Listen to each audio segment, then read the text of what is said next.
Good evening once again, all of you out there in Radio Land and beyond, because we use satellites now. And welcome once again to the Leo and Larry Show, the show that lets you know the things you need to know and tells you the places where you need to go. And we have a return guest on. It's been a while, but none other than my good friend and buddy describes himself as my white brother from Aiken, South Carolina, Chris Hall. He is the executive director of Sustainable CSR. I think I didn't get that acronym right, but anyway, welcome, Chris Hall, to the Leo and Larry Show. Hey, welcome, Reverend Woodbury. Good to see you. Yes, yes.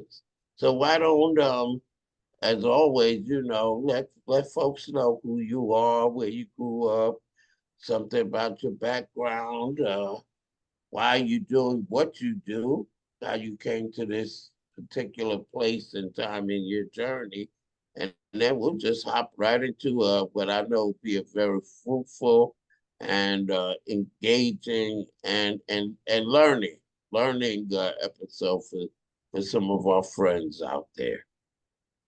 Oh, well, fantastic. Yeah.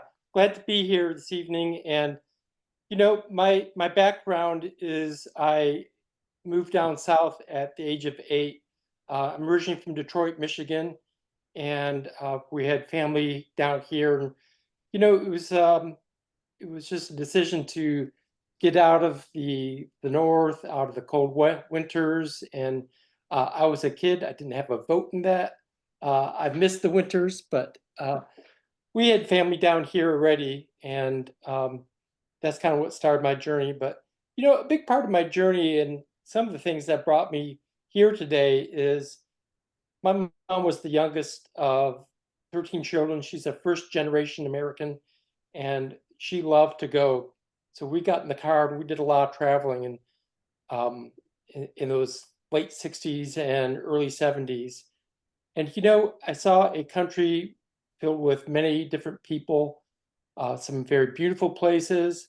Uh, we had relatives across the four corners of this country, and uh, we explored. We explored some of the, just the grand parks that we have. I think some of the big things that were big impacts on me in my life, and kind of some of the things that led me here, were going to visit some of these places. It was Mm. also growing up around the Great Lakes, and just the culture of being near those large bodies of water.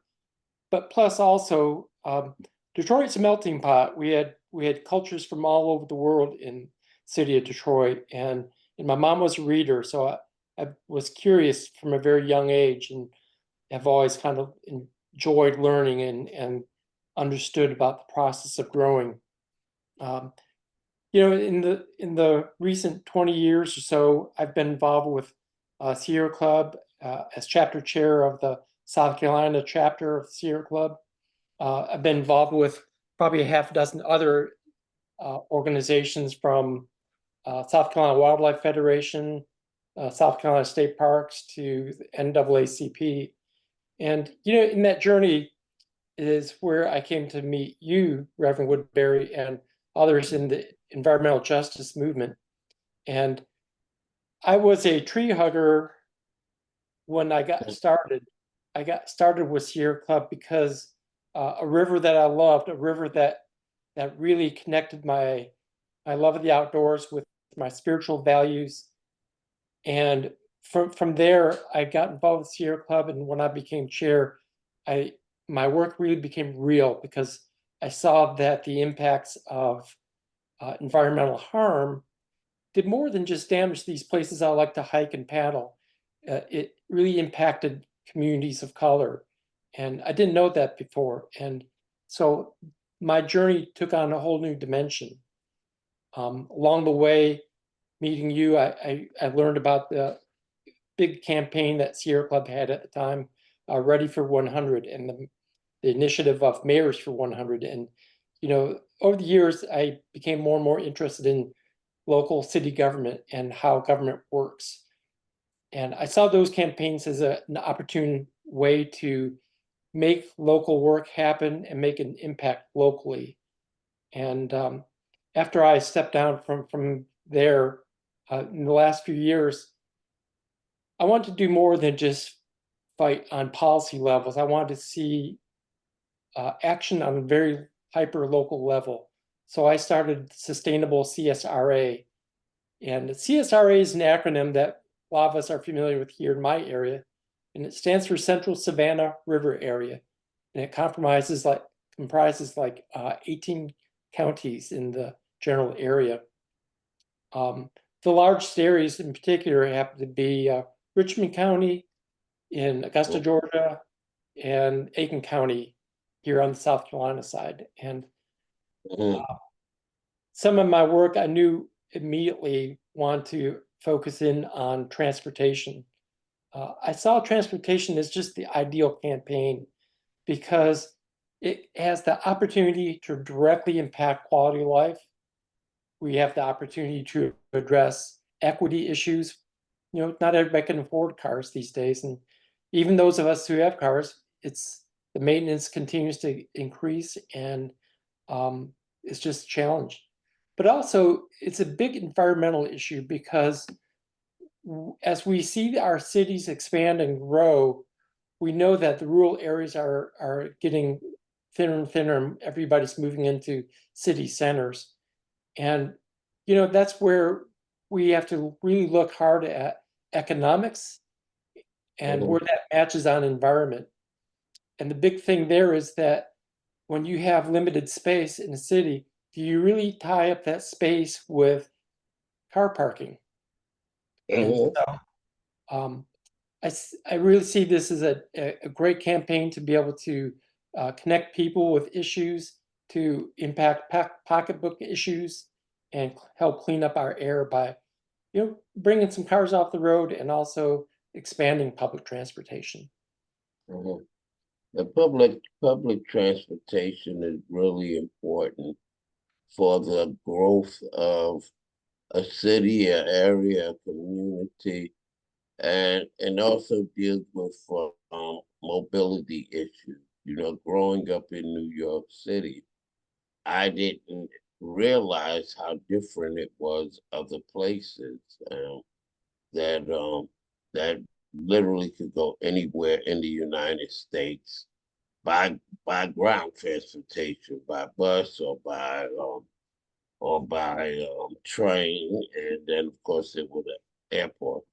But it has a huge impact on where people live, where they can work, all of those things. And I found visiting throughout the South that a lot of the public transportation is really limited. They don't go very many places, and they generally shut down their services, their transportation services, pretty early in the evening. Is that what you found as well? Absolutely, absolutely, and you know, spot on. I mean, unfortunately, in a lot of southern communities, unless you get into places like Atlanta, Miami, and so on and so forth, public transportation is seen as poor people's transportation. And in an area like Aiken, in particular, Aiken County, we have a very limited bus service called Best Friends Express. And, you know, they have recently gone through a consultancy to look at the area and see how they can improve transit because this area is growing very rapidly. And the result of that work is that they are kind of redoing their transit lines as well as some times, and including adding on actual bus stops. Previously, they used to have to flag down the bus in order to catch a ride. Wow. Yeah, and then when even going into a place like Augusta, Augusta is a population center in this area with over 220,000 people. Yet buses don't don't run after, I don't know, it's like 9 o'clock, 10 o'clock. Wow, And that's pretty late for considering some places I know shut down at 6 and 7. So go that's, ahead, I'm sorry.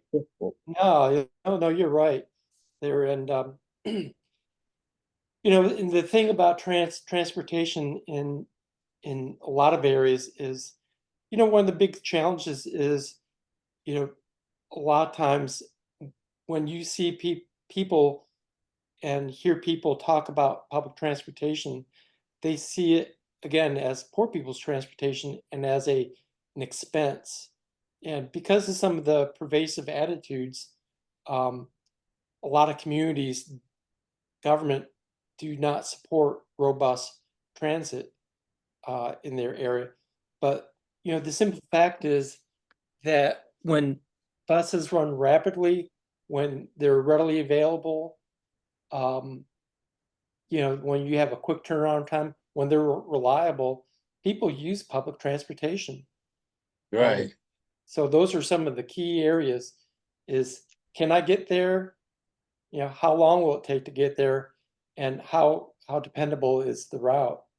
Currently, Mhm. the turnaround time for a bus route in Augusta is an hour, which is Wow. just not reliable. So I'm people really late for work. watch the schedule. Yeah. So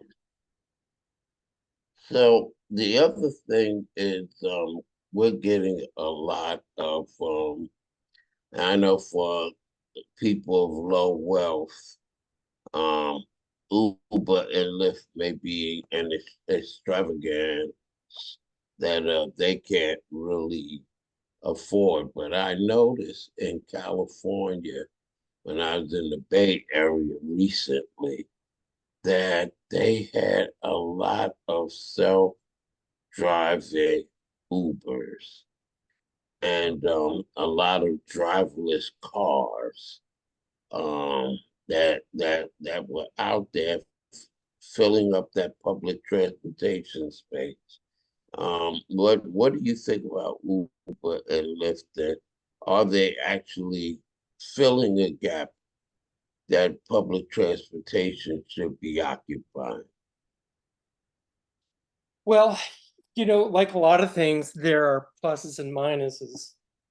When people have to get to where they have to get to, and when they have limited options, then yeah, certainly that can be a good option.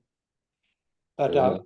I'm glad you asked that question because one of my experiences, in particular with somebody in community here, is that they lived about a mile away from a bus stop that they had to walk to, and like a lot of areas, there's also dollar rides. And so Mhm. walking the mile without a adequate sidewalk was just non-negotiable for this particular person because she was Mhm. visually impaired. She had a Yeah. seeing eye dog. There was no Mhm. sidewalk, and so it was really uh, not a safe option. And so at times she did use Uber in order for her to get to work. And the Mhm. challenge with that, though, is that at $15 a ride when you're making minimum wage, it becomes expensive very quickly and just unaffordable. Mhm. I was just thinking to myself that while you were speaking, that it is the whole concept of having public transportation, um, bus routes, for example, these fixed routes where the bus can only go this place, public transportation can only go that way. With the technology that we have with Uber and with Lyft, they should be able to come out of their patterns sometime just to pick up people. What do you think about that, or is that something that that has been a part of discussion because they have these fixed rigid lines and Mhm. timetables. And I remember going to visit my parents in Queens.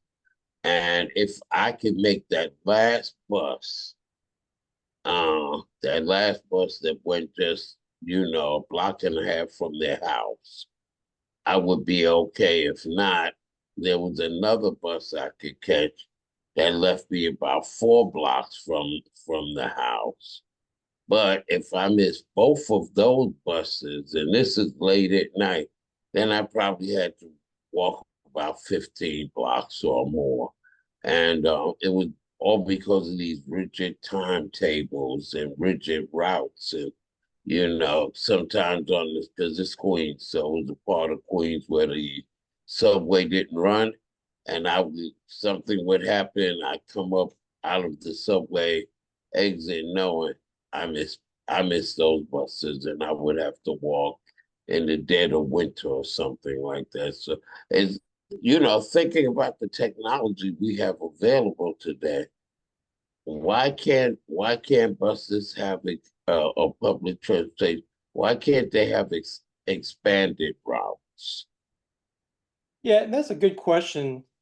And I think that I know in Augusta in particular, and I think that Aiken County is developing some same systems or using some same systems, but there are software packages out there that help determine bus routes. And I guess in the old school method of huge buses that are going from point A to point B along a very specific route, um, Mhm, in some areas the buses are are large to the point where they can't navigate down some roads.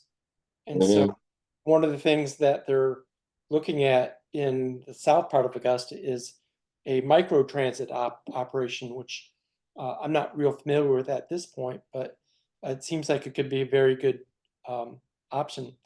Because yes, when you look at bus routes and how public transportation works, um, there a big component of that is where do people want to go? What do they use transit for? And the common belief is that this is a mode of transportation for work, which is partly true, but by and large, it's also for people who want to get to the store, people who want to get to relatives' house or doctor's appointments, and things like that that are just part of the ordinary span of living. And so yeah, being able to, and I think that this is where planning also comes into play, because in mhm, some communities like a New York City or Atlanta and so on and so forth, you have a more logical hub and spoke kind of city center where people are going to the city center to get to the services and to employment and whatnot. But in a lot of communities where sprawl has taken over, um, it's just not as accessible, and it's fiscally straining on bus operations. yes. And so that's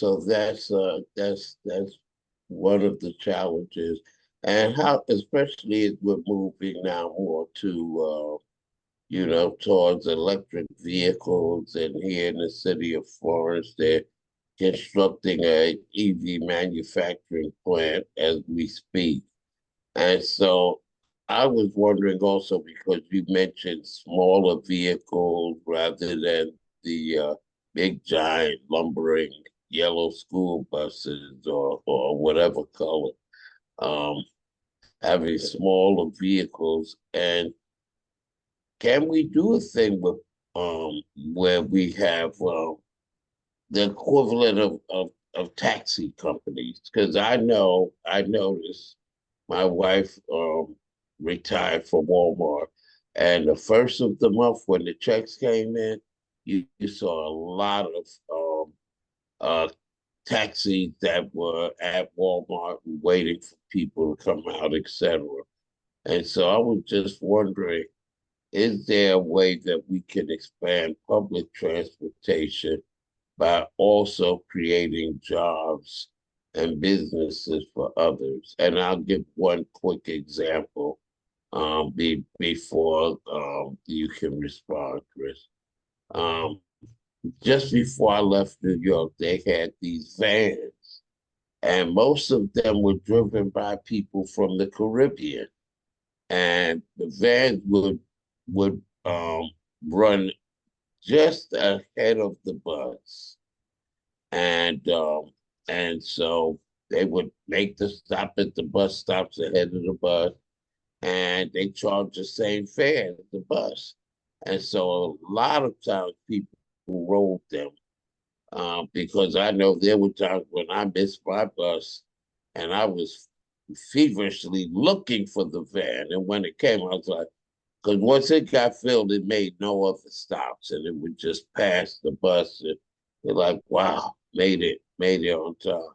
So, do you think that there's an opportunity for maybe having some small business development where I've thought about not having that rigid system of routes and rigid timetables where maybe someone else can fill the gap. And then after you address that, Chris, why don't we talk about green spaces? So, because I know you're really big into green spaces also, and its benefits to community.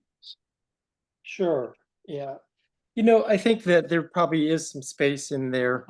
I see a service like that maybe like in my area. Um, Me and a friend kind of talked about one day about we have the Savannah River site, which is a Department of Energy site here locally. It's a major employer, and you know, as our area continues to expand, we see more and more vehicles on the road, and more vehicles means more tailpipe emissions. And so, what would it look like to have like a small clean energy bus, maybe a 10, 12, 14 seater that Mm-hmm. do runs to and from uh, specific areas like at the site. So I think there's definitely some space in there for that.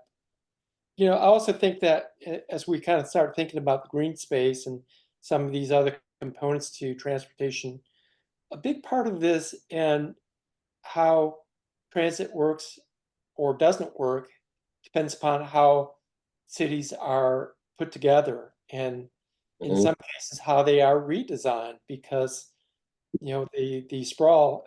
My hometown Detroit is a perfect example.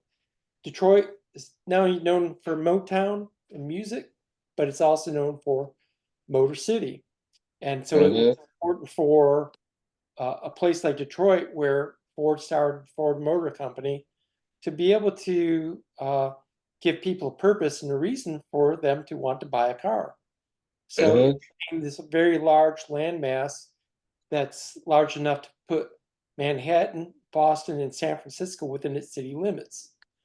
And so, looking at things today, uh, a big part of transportation needs to be thought through in terms of city planning and how we connect neighborhoods together and build places where people want to go to so they can get out the front door and walk. Because the other part of transportation and getting away from car centric um, kind of design principles is the Mm-hmm. health factor, getting people out and moving. A quick point on that matter.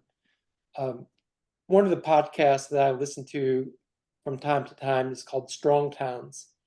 And one of the things that in this one episode they talked about was during the pandemic, when people were locked down, a lot of people thought that if you were out in the rural communities, that you stood a better chance of not catching COVID because you weren't around people a lot.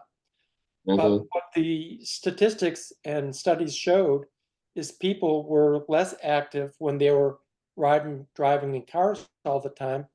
And so they were not as healthy as people who were, say, lived in a New York City and were a lot more mobile because they built up that resiliency of that exercise gives you and moving around.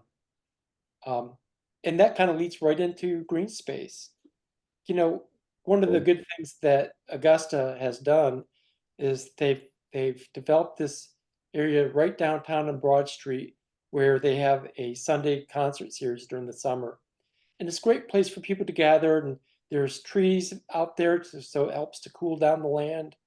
It pulls out carbon emissions and with that they have music, and it's an entertainment venue, and Mhm. people can go out there and enjoy, it's real good music. And Augusta's the town of James Brown, and what better Mhm. way to celebrate his legacy?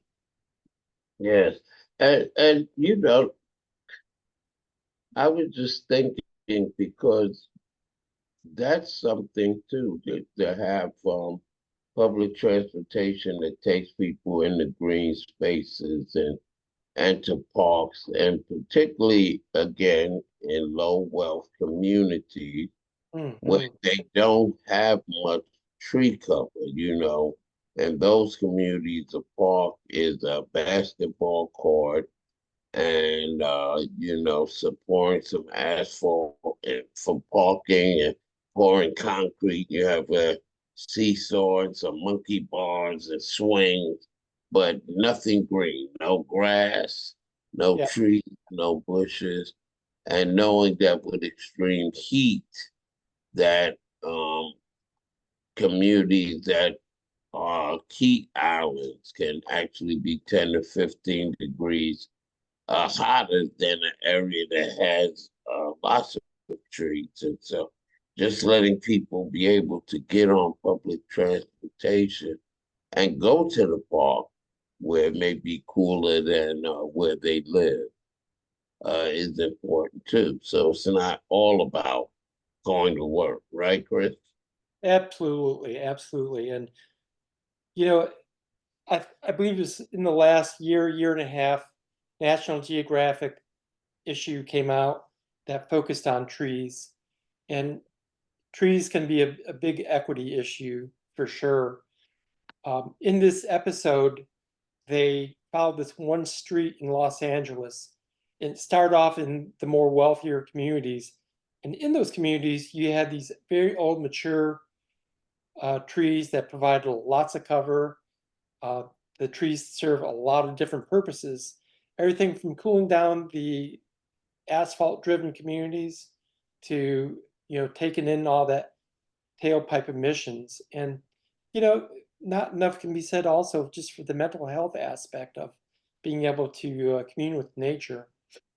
And as you follow that road down the way, as you get into South LA, it's nothing but an asphalt jungle, and it's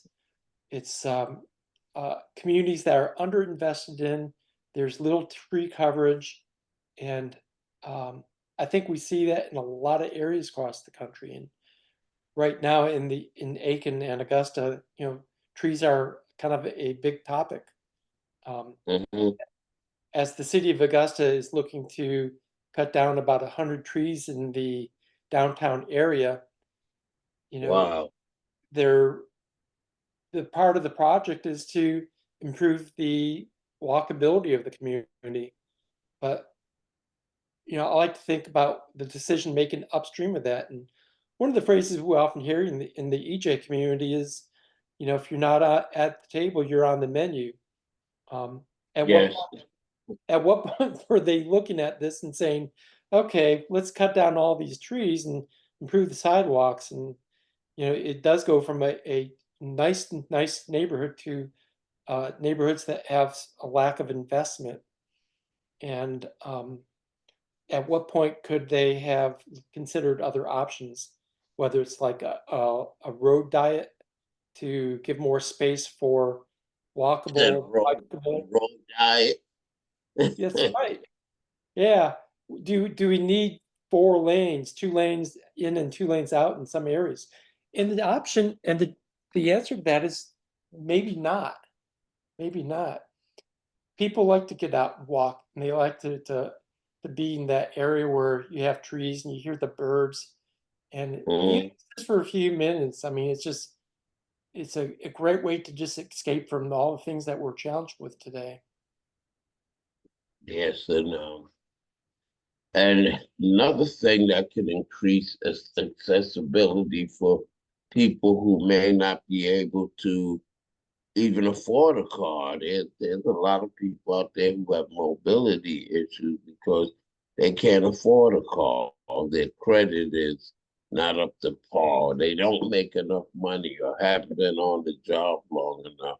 So another thing is when you're talking about going on a road diet, instead of putting in another lane for cars, why don't you talk a little bit about cycling? Because you cycle yourself, right? Absolutely, sure. Hmm. And what we know today about car ownership is it gets more and more expensive. Even getting a used car is can be out of reach for a lot of people. And then there's the maintenance. Um, Hmm. you know, and you're right. Cycling is can be a great option for transportation. It's gives whether you're doing it for just a little bit of exercise or whether you're doing it as a source of transportation. I had a friend of mine who worked for the Department of Energy, based out of Savannah Riverside, and for a period of time, he was on contract up in DC doing some consulting work for the Department of Energy. And he lived in Alexandria, and he could ride from his house all the way down to the DOE office in downtown Washington, DC on bike, and did that every single day. And we just don't have that kind of infrastructure here in a lot of areas in the South. And Oh yeah, yeah. They have bike lanes all over DC. yeah, Yeah. yeah, and the thing also is as we look at addressing car-centric design and the ability for people to walk and bike is the safety aspect. Uh, Mhm. what we see in studies right now is there's an increasing fatality and injuries related to pedestrians on the road. And a lot of times it's because whether it's distracted driving or whether people are driving too fast, or there's just not adequate facilities for people to be able to, walk or get to where they need to get to safely. Or Um, they walk, or they wear dark clothes at night yes. out in the country. You know what I mean? We've had that experience. You know what I mean? Yes. Yeah. And I notice in larger cities too that you see more mopeds for people who may be not in the best health. Yep. Um, they have electric bicycles where you can cycle some, and then you can just turn on the power and let it take you. So there's so many things that would help even people with age and disability impediments. You know, we can do a lot better with our transportation. Like I said, you literally have people who are stuck on one side of town Yep. because they have no public transportation to get to the other side. Yep. It's a huge issue and it affects a lot of communities. Yeah. And so they're basically thinking about people you just said, just going to work, but entertainment, uh, social human beings are we're really herd animals. We do well not only when we're by ourselves getting rest and kind of recharging our batteries, but we also do best when we're interacting with people. So a Yep. lot of places there's really no places to go to socialize with other people and to enjoy rest and enjoy yourself. Isn't that true? Yeah, absolutely. Sure. That's why projects like the one in Augusta with this kind of open entertainment center, this open park with grass and trees and all that, are Mhm. so good for communities because it also brings people together, and we need more of that for sure. Yes, and you can have what they call food trails. So while people are walking in the community or biking, periodically you can have something, a grape of a bush that has certain kinds of berries on there, so that people while they're moving, eat smart, moving more, taking care of their bodies. They're also in a lot of these neighborhoods where they, they don't have public transportation because, as you said, it's considered poor people's transportation. So in these poor neighborhoods that are food deserts, having food trails where people can walk Yeah, can solve the problem of transportation and of people having um, you know, this disproportionate health impacts because they don't have access to fresh produce unless they have access to a vehicle. true, true. That's a big, that is, a big, big issue. And having been somebody who, when I lived in Savannah, Georgia, years ago, I rode the bus quite frequently, and Hmm. I, you know, I would have to catch a bus in order to catch another bus to get to where I wanted to go, and the Hmm.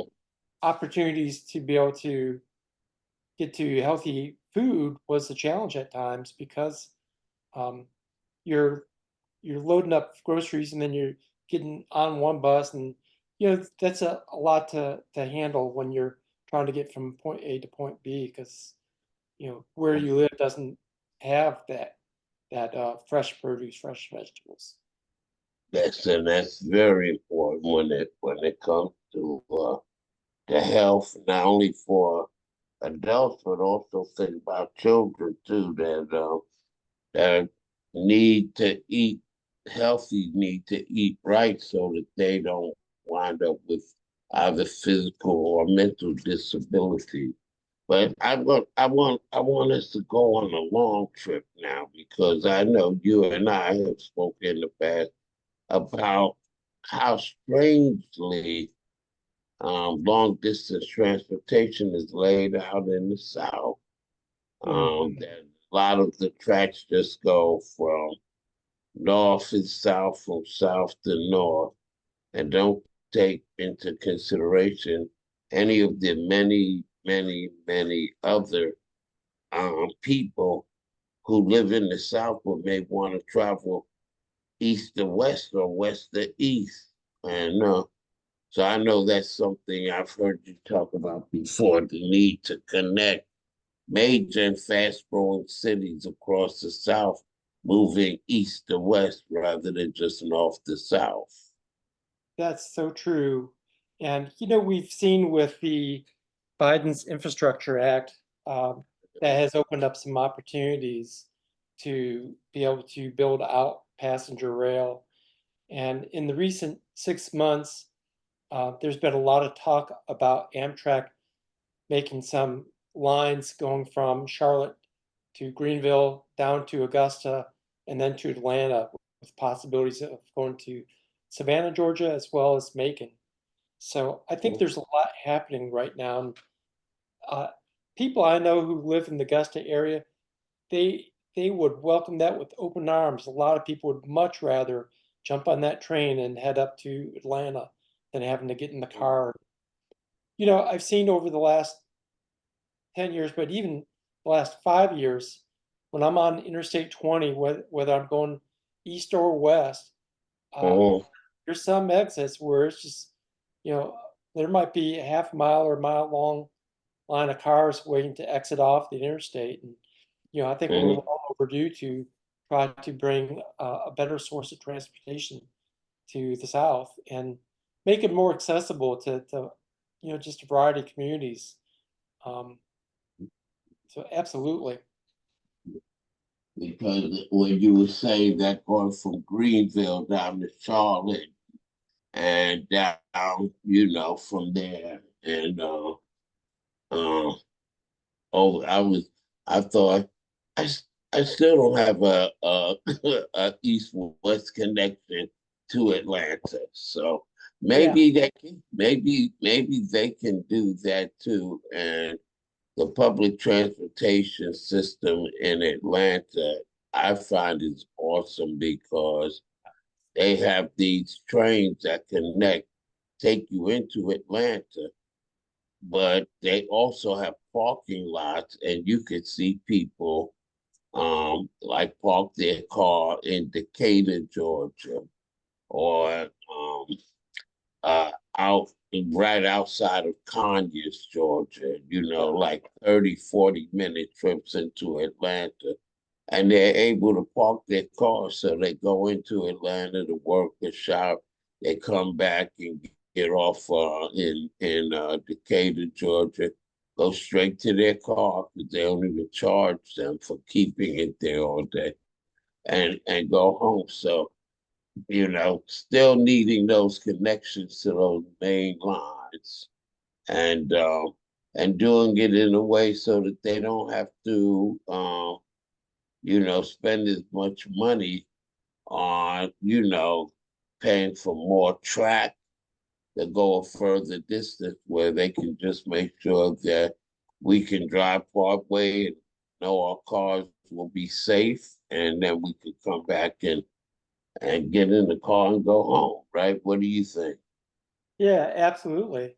Um, I was out in the Bay Area recently also, and one of the things that was just fascinating for me was flying into San Francisco.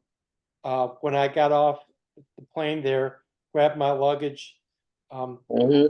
it was easy to get on the train into the downtown area. I got off the train and from there was able to take a cable car actually to a place that was pretty close to where I could just walk to my hotel for the night. And the next day, seems I had friends in the area. After I left there, I walked to a place to get on the bus, and from there, I got to a train that took me out to outside of the opposite side of the bay, and it was the whole system was very easy to navigate, and it was very affordable. I could get around very easily, and when I dropped off at the bus at where my friend lives, there's a parking area, just like you said. There's no charge. People could drop the car off and Mhm. ride into town, ride out of town, wherever they need to go. And it makes it accessible for a lot of more people. And when you think about big cities like Atlanta, being able to park your car in a place like Decatur or even out there in Conyers, I mean, that's going to be less carbon emissions in the city, less, um, less air pollution issues. And, we know from our work that when you start talking about carbon emissions, tailpipe emissions, and, the legacy issues with um, pollution, that primarily impacts people of color. And unfortunately, when you combine some of those things like inadequate housing, which is also another big part of transportation, um, you have one thing stacked on top of the next, and we have to find solutions to address these things. Oh yeah, absolutely. So, some of this. So, do you know of any legislation or demonstration projects of anything that might be happening anywhere that you know of, particularly in the South? Because when we see success, a lot of times that allows us to go to elected officials and others and say, hey, look, this is working over here, and I know it can work over here where we are. So just want to see if you know of anything where they're trying to work on something when it comes to public transportation. There are, and one of the things that is a can be a challenge for transit operations is some areas like in Augusta, Augusta Transit is considered a department within the city of Augusta's operations, and there are others that use a transit or a transit authority. When you are a department, then you're part of that community's budgetary process, and when it comes to there's a couple different funding challenges that some of these places run into. One of them is just the capital expenditures of being able to purchase electric buses, and then Mhm. infrastructure needed to be able to service those and maintain those. But then there's just the operational costs. And um, one of my friends who is a partner in my work, a gentleman named Ben Morgan.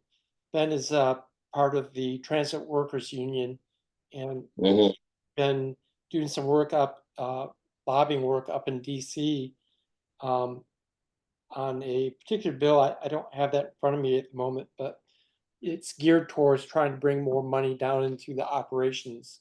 So these uh, smaller communities, and Augusta's not small, but that they have the access to some of these funds that can help operations.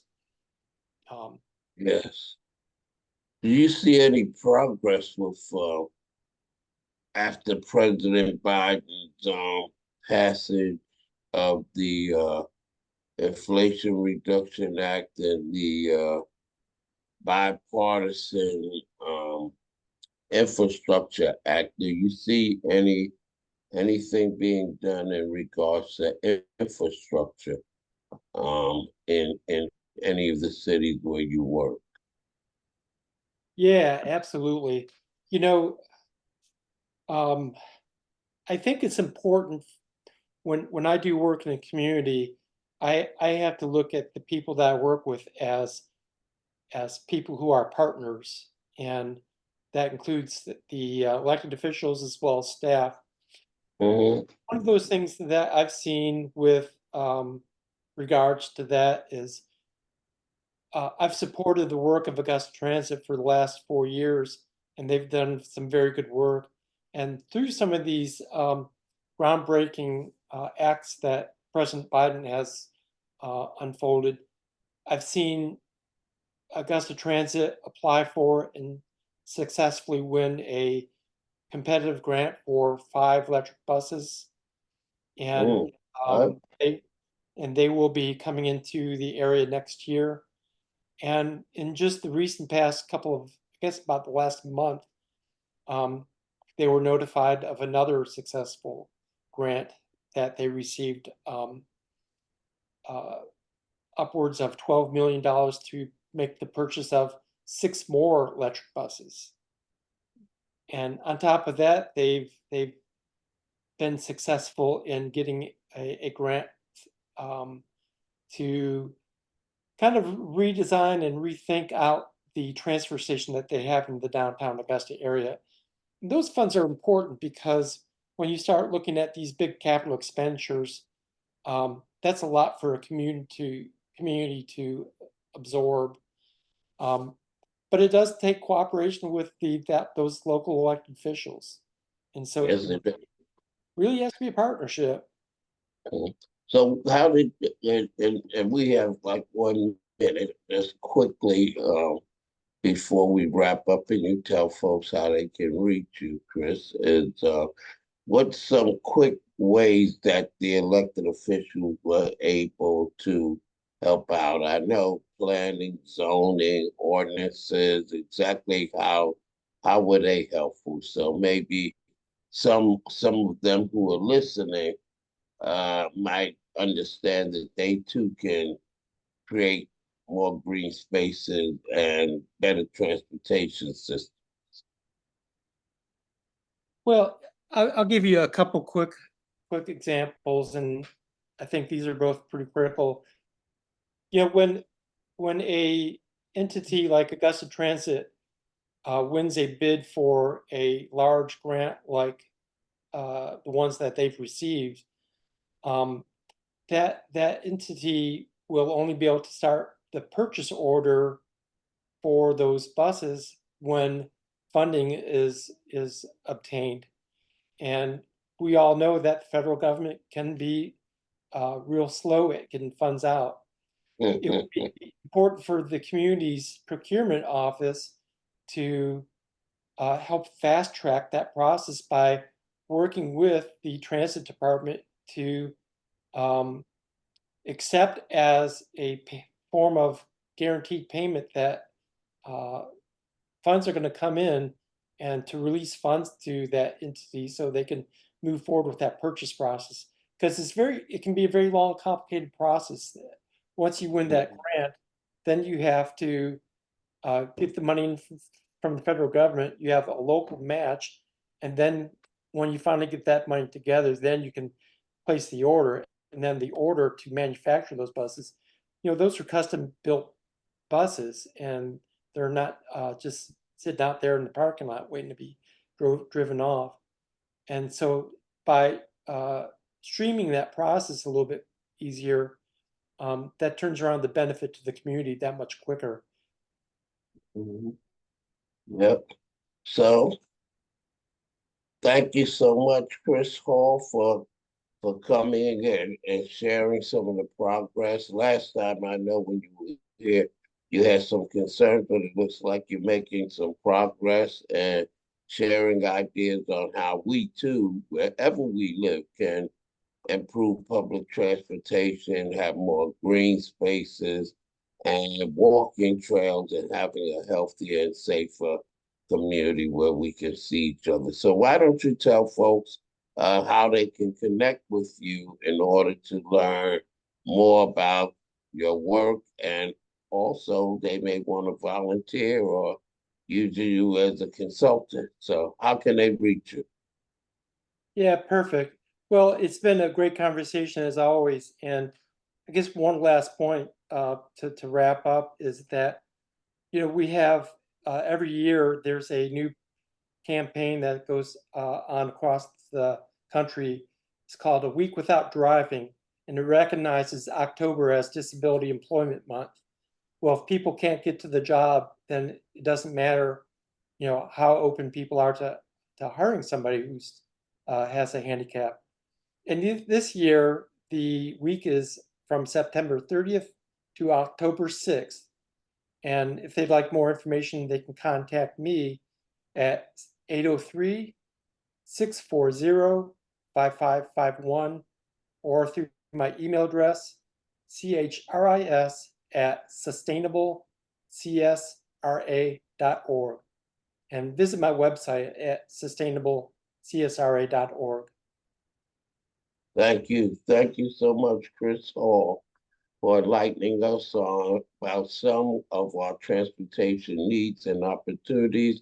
And if you want to reach out to me, Reverend Leo Woodbury, please feel free to email me at leo@newalphacdc.com, or you can also go to our website, newalphacdc.com, or you can call me at the church where I'm still pleased and blessed to pastor, Kingdom Living Temple, 705 South Irby Street, Florence, South Carolina. Telephone number 843-799-3272.